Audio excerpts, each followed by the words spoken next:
Hello hello, আমি Prema, travel blogger. এই প্রথম রংপুরে এসেছি, বসতে পারি? শিওর, বসুন। Thank you. ক্যাফেটা খুব সুন্দর, মনে হচ্ছে এখানে এসে সময় থেমে গেছি। এই ক্যাফেটা শুধু একটা ক্যাফে না, এটা একটা সময়ের স্মৃতি। ক্যাফেটা আসলে খুব দারুণ। আপনি কি এখানে প্রতিদিন আসেন? ধন্যবাদ। আমার নীল কষা ক্যাফে আপনার ভালো লাগছে, এটা জেনে ভালো লাগলো।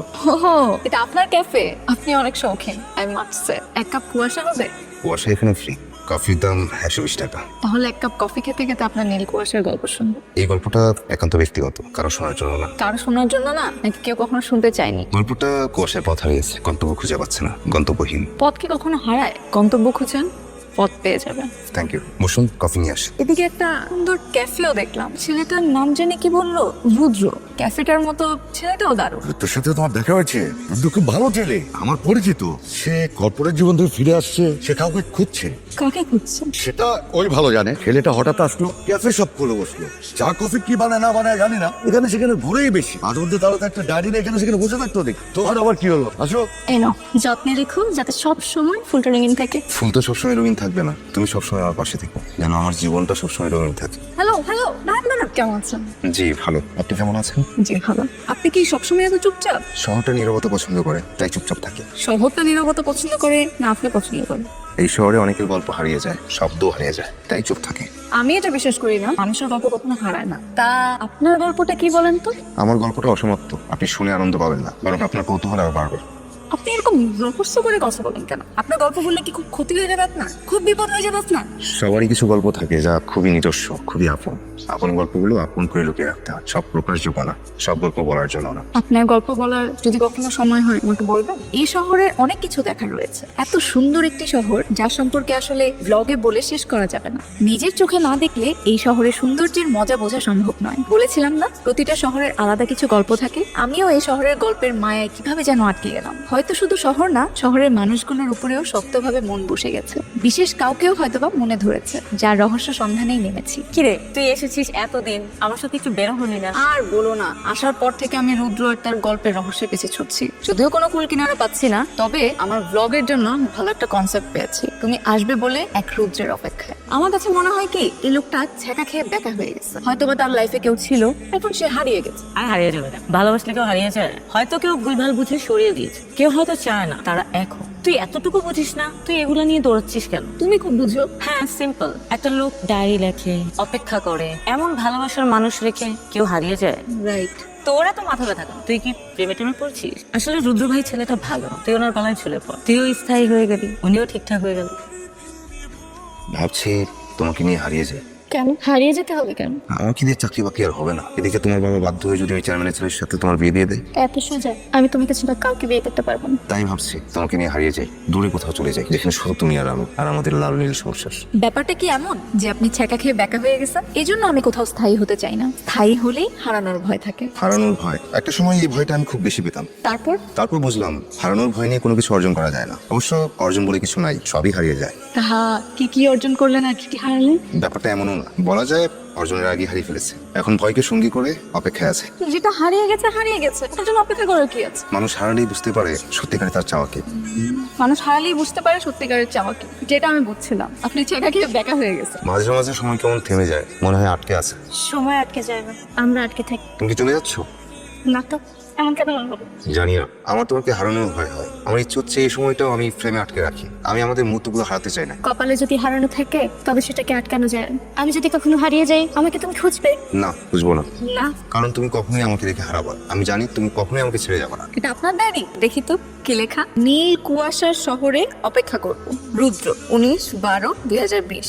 বলেছিলাম না ছ্যাঁকা খেয়ে বেকা হয়ে গেছেন? নীল কুয়াশার শহর, ব্যাপারটা কি বলেন তো? এখন শুধু শহর না, পুরো পৃথিবীটাই আমার কাছে নীল কুয়াশা। যাকে উদ্দেশ্য করে লেখা, যে উদ্দেশ্যে লেখা, সবই আমার কাছে অর্থহীন মনে হয়। আমার একটা ভালোবাসার মানুষ ছিল, আমি তাকে কষ্ট ছাড়া কিছু দিতে পারিনি। জীবন বাস্তবতার সাথে যুদ্ধ করতে গিয়ে তাকে হারিয়ে ফেললাম। অনেক খুঁজলাম, পাইনি কোথাও। কেউ তার বা তার পরিবারের সন্ধান আমাকে দিতে পারলো না। নানাজনের কাছে নানা রকম কথা শুনি, যদিও আমি বিশ্বাস করতে চাই না। কিন্তু সব কথার পৃষ্ঠে আমি কাউকে বলতে পারি না যে এই মানুষটা আমার ভালোবাসার মানুষ। তাকে পাওয়ার জন্য আমি কত কাঠখড় পুড়িয়ে চাকরি পেলাম, কিন্তু তাকে হারিয়ে আমি এতটাই আহত হলাম, এতটাই বিষণ্ণতায় ডুবে গেলাম, আমি আর স্বাভাবিক জীবনে ফিরতে পারলাম। চাকরিটা ছেড়ে দিলাম, এখানে ছোট্ট একটা ক্যাফে করে অনিশ্চিত অপেক্ষায় রয়ে গেলাম। এখন ঠিক বুঝি না সে আদৌ আসবে কিনা। ক্যাফেটাও অল্প অল্প করে অনেকটাই সাজিয়েছে, খুবই অর্থহীন মনে হয়। এই জীবনটাই অর্থহীন। জীবন, সংসার, প্রেম, ভালোবাসা এসব আমাকে আর টানে না, সবই কেমন যেন অস্পষ্ট, কুয়াশার মতো। আর সবকিছুতে মিশে আছে নীল বেদনা। তাই বলি নীল কুয়াশা, নীল কুয়াশার শহর, নীল কুয়াশার পৃথিবী। বুঝেছি, আপনি এখনো তার অপেক্ষায় আছেন। ঠিক আছে, সে যখন ফিরে আসবে তাকে জানাবেন। সরি, আজকে একটু লেট হয়ে গেছে আসতে। না সমস্যা নেই, কিন্তু এতবার ফোন করলাম ধরো না যে। একটু ব্যস্ত ছিলাম। ব্যস্ত ছিলাম মানে কি, আসলে ক্যাম্পাস অফ। কেন তুমি জানো না আজকে পাত্রপক্ষ আমাকে দেখতে আসার কথা? তাহলে বের হলো কিভাবে? বাইরেই দেখা করছে ওনার সাথে। আর চেয়ারম্যানের ছেলে যা শুরু করছে, কালকে রাতেও বাসায় এসে বাবার সাথে চিল্লাচিল্লি করে গেছে, বাজে ব্যবহার করে গেছে। আঙ্কেল কিছু বলেনি? তার বাবার সাথে কথা বলো। কি আর বলবে, ছেলেও যেমন বাবাও তেমন। চেয়ারম্যানও খুব একটা ভালো মানুষ না। আপনি কি একা এসেছিল? কি কথা হলো? কি আর কথা হবে, আমি ওনাকে আমাদের বিষয়টা বুঝিয়ে বলছি। আমি বলছি যে আমি ওনাকে বিয়ে করতে পারবো না। উনি ভালো মানুষ, বুঝছে ব্যাপারটা। তো এই লোককে বুঝাই বলতে পারো, বাসায় বুঝাই বলতে পারো না, বাবাকে বুঝাই বলতে পারো না যে তুমি বিয়েতে রাজি না? আমি আসছি থেকে তুমি এভাবে কথা বলতেছো কেন? আর আমি বলবো কেন? তুমি কি আমার বাবার কাছে আমাদের কথা বলতে পারো না? এখনো তো চাকরি বাকরি নিয়েও সিরিয়াস হচ্ছ না। আমার কাছে বিয়ের প্রস্তাব দিতে পারতেছো না, আবার আমি বলছি সেটাও দোষ। তুমি একটা কথা বলছো, চাকরি বাকরি এখন এত সোজা না। বিষয়টা কি একটু সিরিয়াস নাও, বোঝার চেষ্টা করো। আমি আর পারতেছি না, যা করার তাড়াতাড়ি করো। তো সাংসারিক আলাপ আলোচনা করে আসছো, ওই লোকের চাকরি আছে না, খুব ভালো লাগছে, তো বিয়ে করে ফেলো। আমি সিরিয়াস না চাকরি বাকরি নিয়ে, আমার চেষ্টা তোমার চোখে পড়ে না। কালকে যাবো, ঢাকায় চলে যাবো, বিষয়টা ব্যবস্থা করে তারপরে আসবো। যাওয়ার আগে বাবার সাথে কথা বলেছি।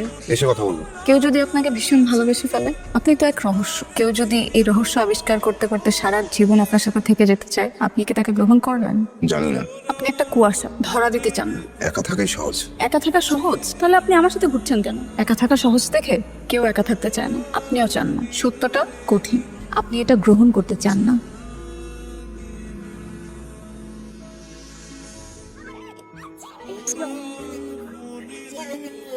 কিছু সত্য গোপন থাকাই ভালো। আমি কখনো কোথাও স্থায়ী হইনি, কারণ আমি ভেঙে পড়তে চাই না। আমি তো এখানে শুধু ঘুরতেই এসেছিলাম। আমি কেন এই গল্পের একটা অংশ হয়ে যাচ্ছি? আমি তো কোনো গল্পের একটা অংশ হতে আসিনি। হয়তো স্থায়ী হতে চাওয়ার চেয়ে হারিয়ে যাওয়াটা সহজ, তাই সবাই হারিয়ে যায়। আমিও হারিয়ে যাব এখান থেকে, এই গল্প থেকে, রুদ্র থেকে, রুদ্রের নিজের গল্প থেকে, যেটা কখনোই আমার গল্প নয়। আমাকে চলে যেতে হবে। আমি এই গল্পে আটকে যাচ্ছি, আমি রুদ্রতে আটকে যাচ্ছি। ক্যাফে সে দুপুরটা আজও চোখে ভাসে। রুদ্র নীরব ছিল চারপাশ, কিন্তু তার চেয়েও বেশি নীরব ছিলে তুমি। তানিয়া ফিরে এলে তুমি কি চলে যাবে? সেই প্রশ্নের উত্তর আমি কখনো পাইনি। কিছু মানুষ নীল কুয়াশার মতো, চাওয়া যায়, ছোঁয়া যায় না। তোমাকেও হয়তো কোনোদিন ছুতে পারিনি, তবুও আমার গল্পে ছিলে তুমি। কিন্তু তোমার গল্পে কখনোই আমি ছিলাম না। তুমি বলেছিলে সত্যটা যতই কঠিন হোক তুমি একা নও।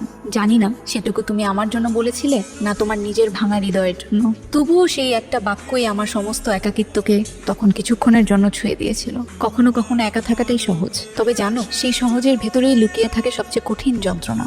আমি চলে এসেছি, তুমি থামাওনি। হয়তো এটাই আমাদের গল্পের শেষ দৃশ্য। যদি কোনো এক সন্ধ্যায় সেই ক্যাফের পথে হাঁটো, জেনে রেখো আমি সেই রাস্তার দমকা বাতাসে এখনো কিছুটা মিশে আছি।